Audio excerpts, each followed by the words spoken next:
Hindi pa man lumilipas ang 5 minuto, agad nang narespondihan at naaresto ng San Miguel Municipal Police Station ang isang lalaking nagbabanta habang armado ng baril matapos ang agarang ulat mula sa komunidad. Ito ay patunay ng pinigting na presensya at quick response strategy ng kanilang himpilan bilang tugon sa direktiba ni Chief PNP Police General Nicolas Torre III laban sa mga loose firearms at posibleng banta sa seguridad. Patrolwoman Pearl Cristalin Javier sa report.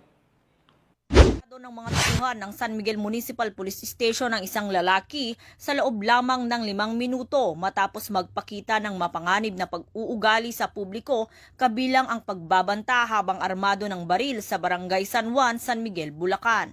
Kinilala ni Police Lieutenant Colonel Joey Louie Bilaro, Acting Chief of Police ng naturang istasyon, ang suspect na si alias MJ, isang negosyante, 43 anyos at residente ng Barangay San Juan, San Miguel, Bulacan.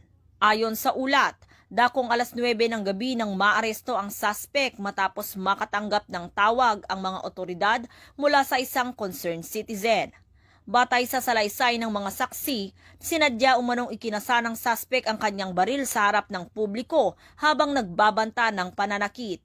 Nakumpiska mula sa kanyang isang Taurus G3 9mm caliber pistol na may 5 bala. Nahaharap ang akusado sa kasong alarm and scandal, grave threat at paglabag sa RA 10591 o Comprehensive Firearms and Ammunition Regulation Act.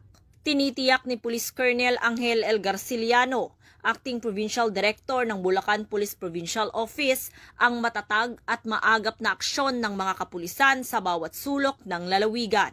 Aniya, bahagi ito ng kanilang walang humpay na kampanya laban sa kriminalidad at patunay ng kanilang dedikasyon sa pagpapanatili ng kapayapaan at kaayusan sa komunidad.